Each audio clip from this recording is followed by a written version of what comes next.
Hey, this is the College Hockey Show. Hey, welcome to the College Hockey Show. We don't have a lot of time, so we're not having a big intro yet. We'll get it. We'll get it made. With me, as always, is Mike, the Degenerate Bostonian. We're going to talk about college hockey for the next 30 minutes here. We had some games last week, Mike. You called it. Minnesota State was probably the bigger one. They split. Obviously, Minnesota State drops they were not ranked. They're now ranked 19th. Also, Northeastern went up to 20. They didn't play. I don't know how they rose in the ranks, but the USA Today hockey poll has them raised. Quinnipiac went from 7 to 8. Cornell went from 9 to 7. But otherwise, the top five are basically the same: Denver, Boston College, Boston University, Michigan State, Minnesota, and North Dakota. What did you notice when you watched the games? So I guess touching on the Bentley one, I didn't realize they had 3 Big Ten transfers. They're all getting graduate degrees at Bentley. So for those that know, awesome business school. That's the best line in the Atlantic. That's probably going to be the team, I think, that comes out and gets that auto bid. And with that being said, the last time an Atlantic team played a unanimous 50-vote number 1 team in the tournament, St. Cloud, you lost back-to-back years to that. So watch out for Bentley if they are going to be the team that gets out of the Atlantic, because they're going to be the 16. They're going to play numero uno. Again, the last 2 times it happened, it was the St. Cloud each time. They lost. So I'm going to keep an eye on Bentley out of the Atlantic. Shout out St. Cloud State, the Montreal Canadiens of the hockey world, college hockey, because they're literally. It looks like they stole it right from the Montreal. Yeah, instead of a white jersey, it's a black jersey. It's the same logo. Yeah. Yeah, keep going, man. Tell me what else. Tell me what else you got going on. Amherst can't close a game just like last year, so it's something else I want to keep looking at. Rolling into that, my first benchmark game is Minnesota State and Merrimack. Merrimack's going out to Manitoco this week. Okay. Merrimack, a lot of people are going to go, wow, you lost to Stonehill. You lost to Stonehill with your 4th string goalie. All right, your 1 and your 2 are back this weekend. They're both going to play. One's going to play Friday. One's going to play Saturday. So I want to look at that. Look at a team that just lost to what I think will be the worst team in all of college hockey. But you lost it with your equipment manager in net. How you play against a ranked team that just went into Michigan and won. I want to see how Merrimack matches up. That's my first measuring stick game I want to touch on. There's also one of Savage's picks. Savage is taking Minnesota State money line on that for those that follow him. Sticking to that pairing, Arizona State and Michigan. Is Michigan going to rebound? To me, I think it's a split this weekend at ASU. They go from 8 to 13. They go from 8 to 13. Yeah. I'm assuming you watched both games. Yep. They lose the first one to Minnesota State. I think you called that on this show. What was your observations from that game? Loved what their coach did after the game. And he did it pretty well last year, which got them fired up again for that second game. And I'm not surprised they came out guns blazing at Michigan. And they have this coach has a habit of doing that. The last couple of years have been in charge.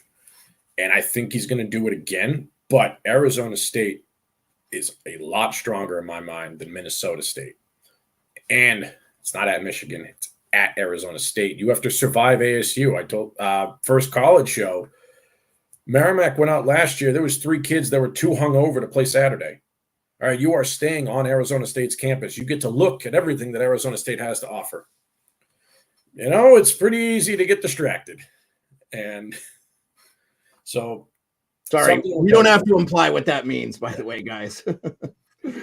So actually another Savage pick we'll add it. Savage at plus 145 is taking Arizona State. I'm not touching that game, but if you get a chance to watch it, guys, go ahead and watch it. It's going to be a barn burner. They're playing both Friday and Saturday. Arizona State and Michigan Friday, Saturday. Merrimack, Minnesota State's Friday, Saturday. Friday in the Paradise tournament out in Vegas, or out in Nevada, I should say Paradise, Nevada. UMass Amherst versus Omaha, 14 versus 15. I want to touch on that. I like Omaha simply because I don't like how UMass closed last week against Bentley. And Omaha is definitely better than Bentley. So they have UMass. They have UMass ranked 14th and Omaha ranked 16th. Oh, 16. All right. Yeah. So, just to keep you up to. This is as of the most recent hockey. Yeah. Poll. I can throw that on the screen if you want to see it. Yeah, let's do it. Yeah. I like Omaha in that game. Am I betting on it? No. Okay. Historically, UMass wasn't wonderful on the road last year. Omaha hasn't played yet. This will be Omaha's first game of the year, first real game of the year. They didn't even get their tune-up, unlike UMass did. So, another one to watch out for. Minnesota is also playing Air Force in that tournament. Don't be surprised when Minnesota wins that weekend game. I love those early season tournaments. Yeah, I mean, Minnesota looks like they're going to be the powerhouse that they always are. Yes. Yeah. For betting wise, I just looked at the lines just for fun. They're minus 750. That's not worth betting. No, it's not. And actually, some books don't even let you bet it. It's just that much of a loss. Yeah, that makes sense. Minus 2.5 for the spread. You want to throw it in your parlay, go for it. That's your own fault if you do.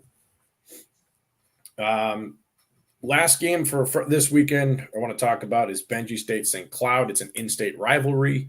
Yeah, Bemidji State, beautiful. Yep. Bemidji State on the lake there. Yep, they actually got some top 20 votes too. Yeah. By the way, if you look on the bottom there, they're one of the teams that got top 20 votes. Bemidji State. You said Bemidji State and St. Cloud, right? Yep. I'm putting money on. They're part of my parlay. It's going to be St. Cloud. But the best matchup this weekend, out of any game that's going on, they play tonight and tomorrow. Boston College going to Michigan State.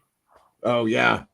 This may be 2 versus 4, baby. Yeah, 2 versus 4. This is other than BCBU. This might be the best one we're going to see this year. Yeah, I'm going to be looking for that game. Do you know if that's Big Ten Network's got it? ESPN Plus has it. Okay, right. Awesome. You can find that game on Big Ten. Do you know what the start times are Eastern? Is it a 6 o'clock? A lot of times those start, right? That might. Big Ten has it. Sometimes they go late. Give me a sec. I can pull it up. Oh no, you're right. 6 p.m. East Lansing. Oh, so 6 p.m. Central. No, East Coast. Lansing is East Coast. My app's in Eastern Standard Time, so it's 6 p.m. The game's in East Lansing. Okay. So 6 p.m. Eastern Standard. Okay, so that's 2 p.m. for me. Yeah. So and they're playing Saturday too for folks that can't see the game tonight. They play. It happens a lot in college. You play Friday and Saturday against the same team because it's just easier. You get more games in. Yeah, I will be watching. I had a question for you on this game, actually. Send it. Ryan Leonard, what is his over-under on winning the Hobie Baker? Ooh. He stays to win a national championship, in my opinion. Otherwise, he's skating with the Caps right now in their 50th anniversary season, which I still believe he will do at some point in time in the spring. And then our friend Salty said in the chat, Hagen's debut. Now, Hagen's plays for BU, right? Yes. So we'll talk about Hagen's after this, Salty, but so BC, Minnesota, Michigan State, you don't feel like, so Hagen's probably the favorite to win the Hobie Baker. Is that Probably. what you're thinking? Yeah, he's one of them. I mean, Leonard's there. Blake out in North Dakota was there. I actually think with the addition of Wood on his line, I think Snuggergaard actually gets more votes than people are going to realize. Jimmy Snuggerud. Yep, out in Soda. Mm-hmm. Yep. Now this is his 4th year, right? Yeah, mid-season, I think he jumps in the mix of the Hobie Award when you start seeing the numbers he puts up. He's not going to get talked a lot now, but I think mid-season we're going to really be talking about him. Leonard, Leonard probably is the favorite right now because he was 6th or 7th last year. Like, he was a semifinalist, and most of the finalists last year are gone, if not all of them are gone, except Blake in North Dakota. No, I'm not knocking Blake. I'm wearing a Sioux jersey.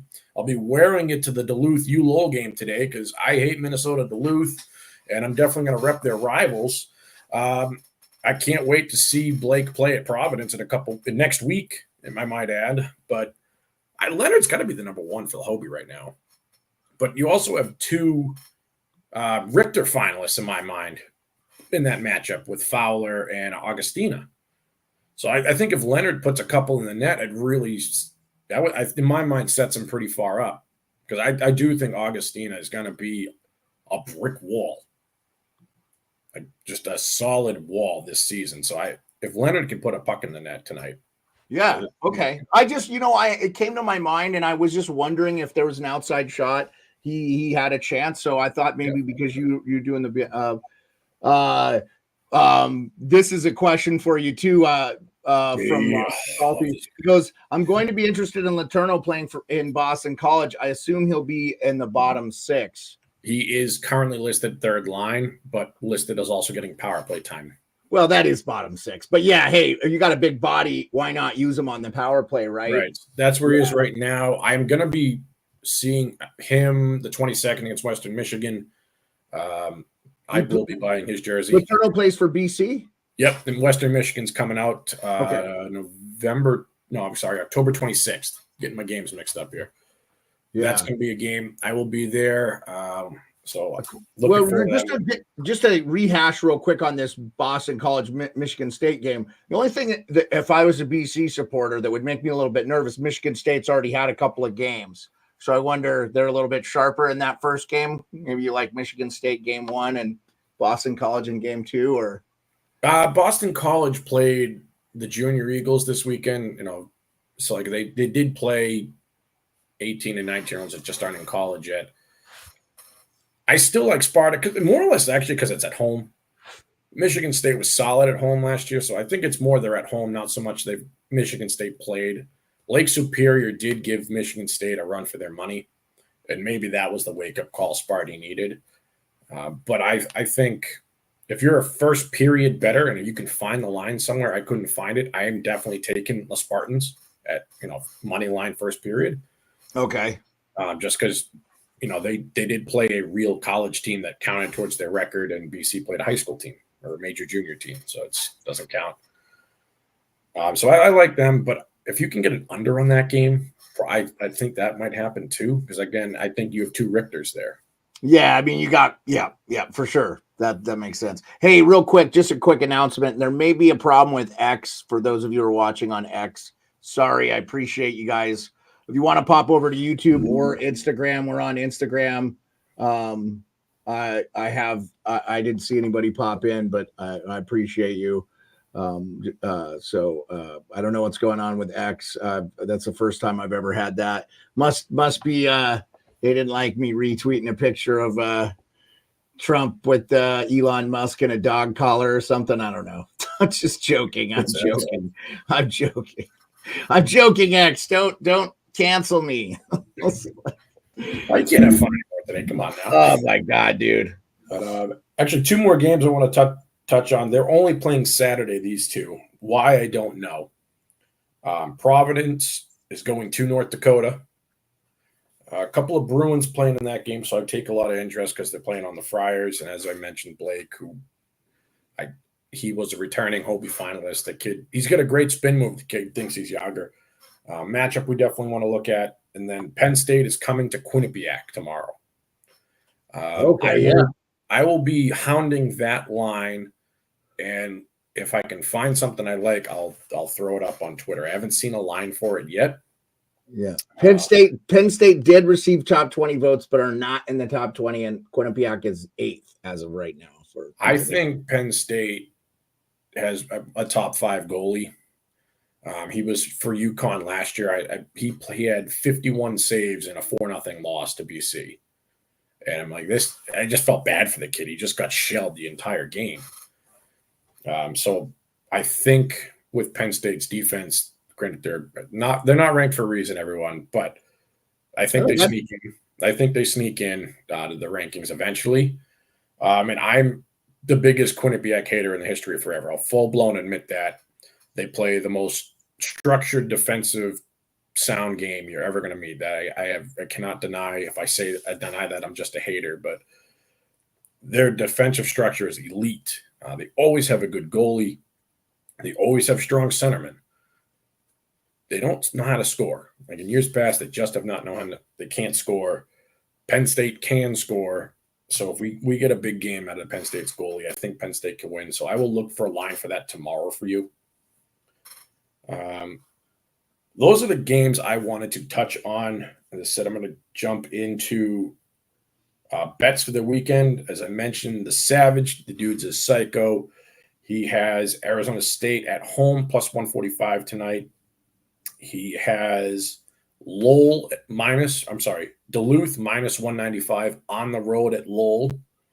And he has Minnesota State hosting Merrimack. I haven't been able to find that line. I did find one for minus 400, but it didn't have a spread on it. I do like Minnesota State with the spread there. If I can Where's find Merrimack again? Is that a Andover, Massachusetts? Okay, I thought so. Yeah. That's our buddy, right? That was where our buddy was from, right? Chris, I'll see you in a couple weeks, Chris. I'll be there. This Michigan fan in a football jersey because they don't sell Michigan. Oh my God, I thought his head was going to explode. Oh my God. I wish I videoed. You know what I loved, Mike, is like half the crowd was just telling him to shut the fuck up after like 2 minutes. It's like, shut the fuck up. Shut the fuck up. The best was his dad going, hey, he knows where you live. But and for the record, everyone, I had no clue he was from Andover, Massachusetts. I just took a guess because of his attitude, how pompous he did. I was there. The guy was such a prick, and Mike's like, you're from Andover. And he didn't even skip a beat. It was like, and the guy was like, got freaked out by it. So, I wanted to hit the dude. Anyway, good thing we didn't. Oh my God, did he take out that bus station, man? No, that's so funny. I wish I would have saw that. Yeah. We should have been hanging out after the game. What do we get? And so, in the parlay, if you can find a UNH Bentley line, you can't bet that in New England due to the gambling laws. Yep.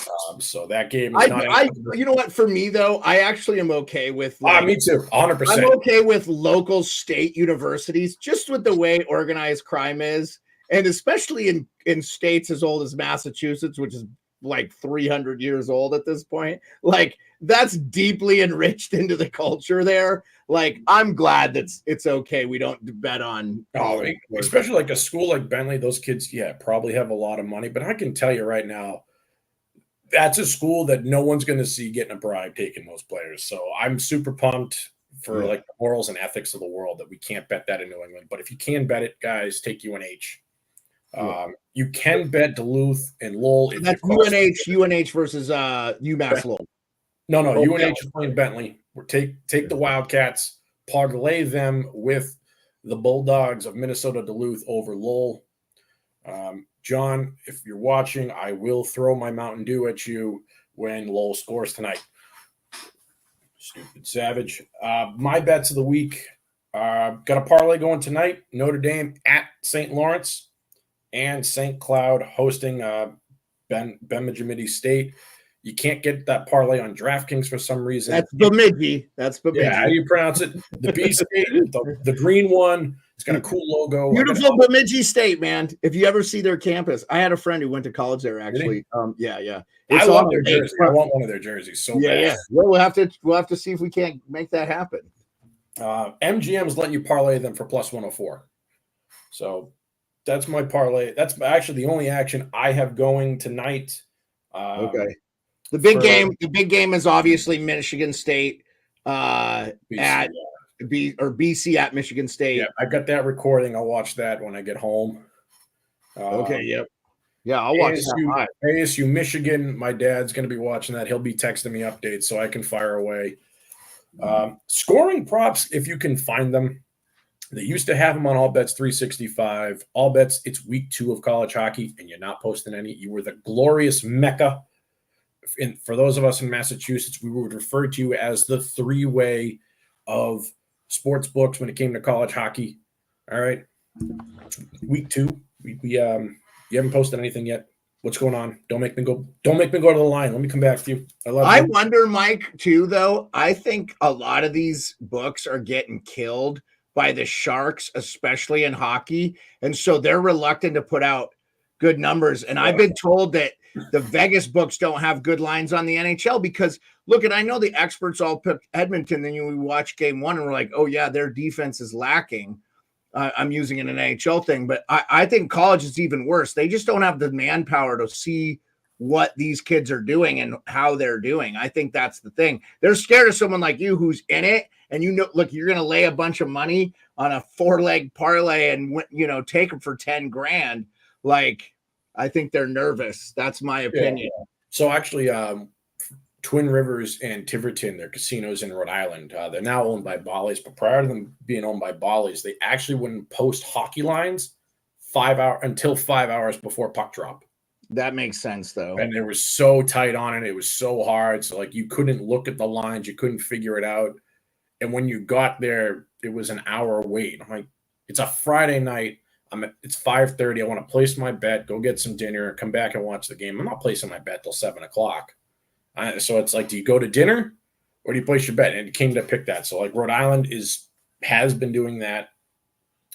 And I've noticed a lot of books are very tight on college hockey. You get the big games, big name teams, but how long does it take you to drive to Rhode Island? 45 minutes. If I want to get to the casino. It takes me 8 hours to get to the next biggest city. That's wild to me. I know. I was talking to a guy on the thing, and he's like, "Oh, are you ever going to come to a game in Edmonton?" And I was like, "It's a 3-day drive." Same with Vancouver, though. That's nuts. I mean, I could fly there, obviously, and go to a game. But it's that's going to be your local game as an airplane. That's wild.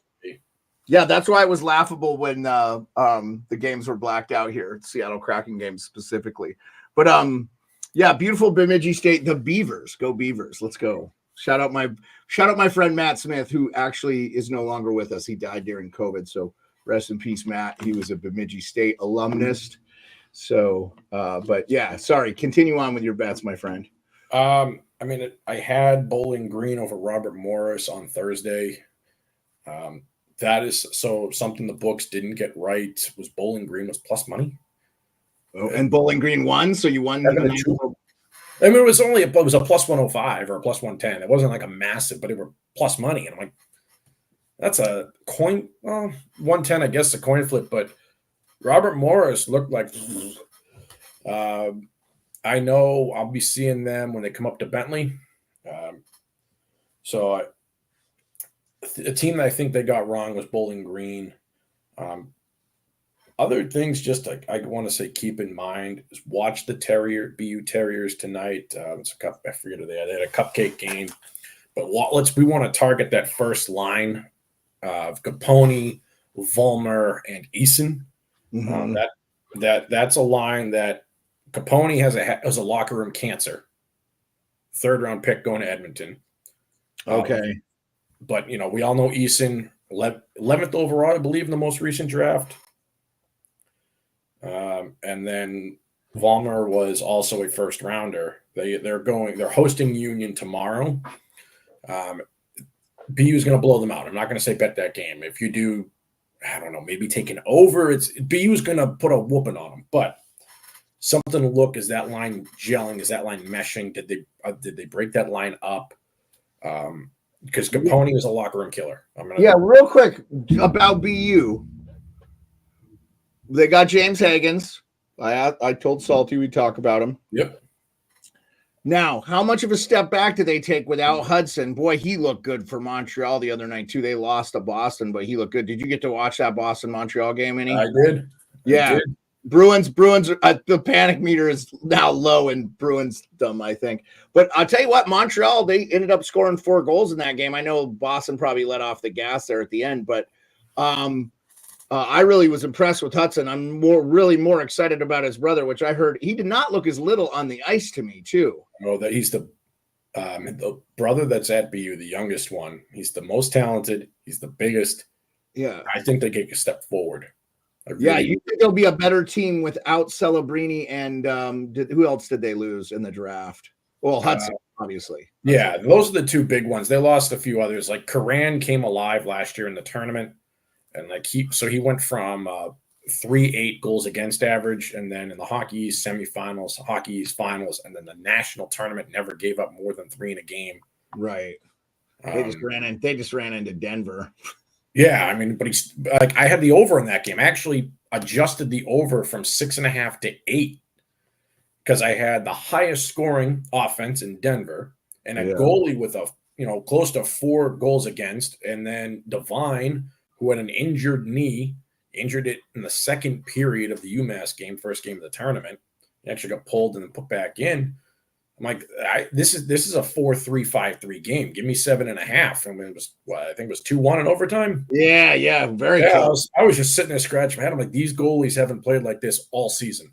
I don't know, man.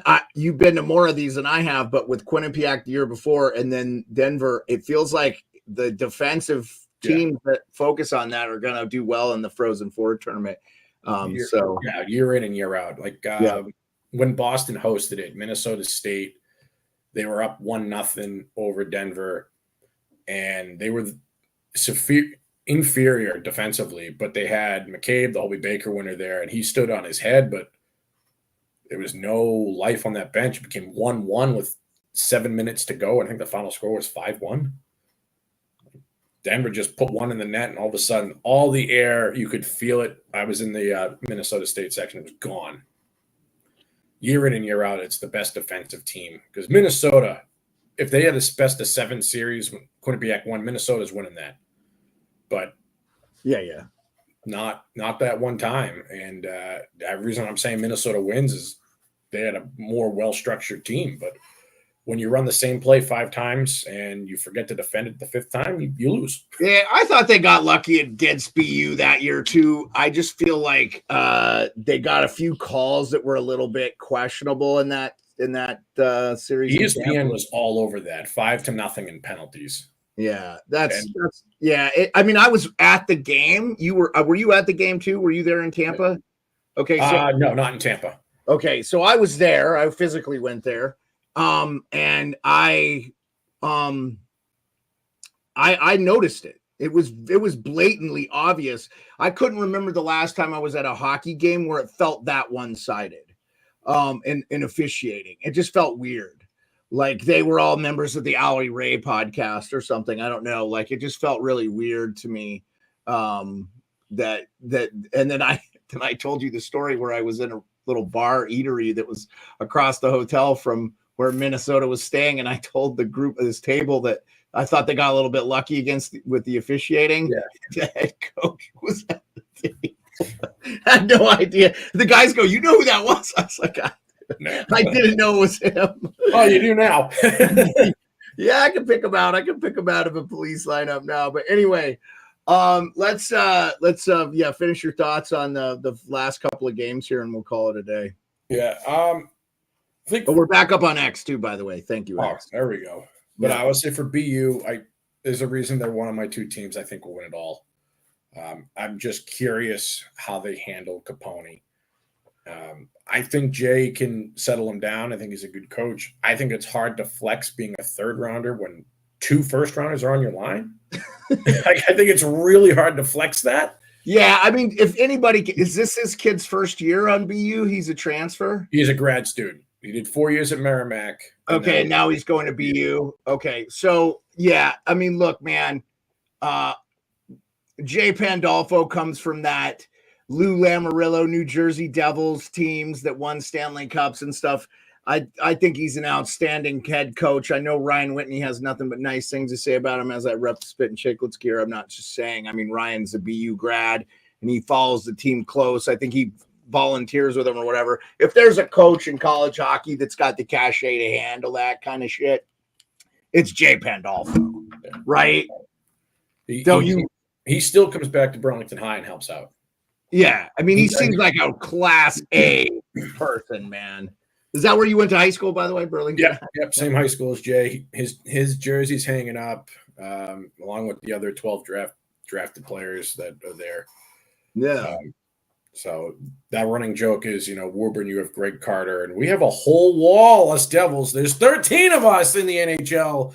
You have Greg Carter, Woburn. So suck it, That's all Tanners. right. That's not a rival or anything, I swear. It's all right. It's all good. No, we love you. Sean Delaney, I know you watch this podcast. You're a wonderful teammate out in Nichols, and I hope to see you again soon, man. Thank you for everything you do. But I will keep for my picks. I will post my parlay for tonight, and then Saturday morning I'll be posting from the Garden. I'll be at the Bruins Kings game, but I will be digging through Saturday games if there's any. It may be another parlay: Notre Dame over Clarkson, and then St. Cloud again over Bemidji. Am I getting that right this time? Yeah, Bemidji. Bemidji. All right, yeah. It's looking like that's what it's going to be. But I want to see if it's worth the money at plus 104. I still don't love it, but it is what it is. And then goal scoring props again. If you can find them, Wood and Snuggerud, don't parlay them. They're on. Pick one or pick them both. One will score, one won't. Maybe take one to first to score or something like that. But if you can get them for points, they're both going to have a point, if not a few. I love you, Air Force. Dickie Moe, thank you for everything you did out in the Air Force. Your hockey team is inferior to the Minnesota Golden Gophers, though. That's just the way it is.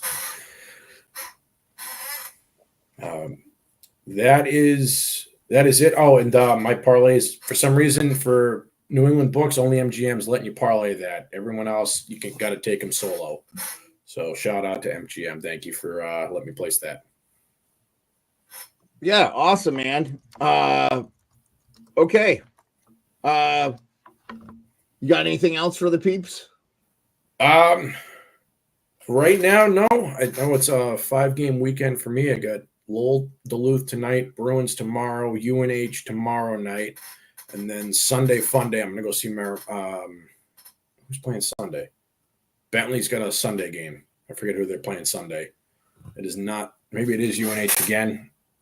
But yeah, I got five games, 3 days. Gonna be a good time. Girlfriend hates my guts, but that's okay. They always hate us. No, that's not true. Definitely make sure you spend time with the lady. I'll bring her all the games. No, she'll be there. Okay. Okay. What did I do wrong here? I'm trying to get the what is going on? There we go.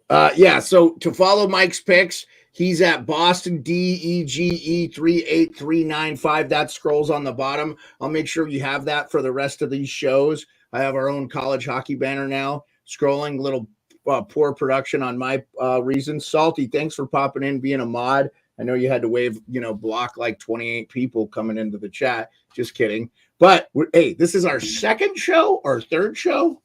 And we had a preseason. Now we're on start. We had seven people, and we're gonna have games to talk about. Definitely the game of the week to watch. Boston College, Michigan State. There are gonna be 2 games. I'm going to try to go to a couple UAA games, too. We got University of Alaska Anchorage here in town. Might as well go see that D1 hockey. I got it. See what we got.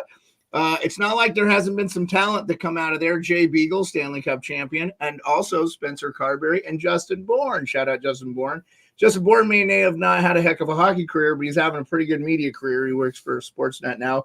So, every little college has some success. University of Alaska Fairbanks has Stanley Cup champion Colton Parenko on the St. Louis Blues. Boy, the Blues can't seem to lose, huh? Anyway, Mike, it was awesome, brother. Appreciate you. I created this studio for this show because I'm not uploading a podcast. So this will be the same link, but I will always send you a link. Join us again next Friday. 2 p.m. Eastern. Is that gonna stay? We'll talk about it after the show. Yeah. It may change. We'll see. All right, guys. Thank you so much. Appreciate you. We'll see you tonight at 10 p.m. Eastern for NHL Nightly with Perlo and Rico. Hopefully, we're out of here. Bye-bye.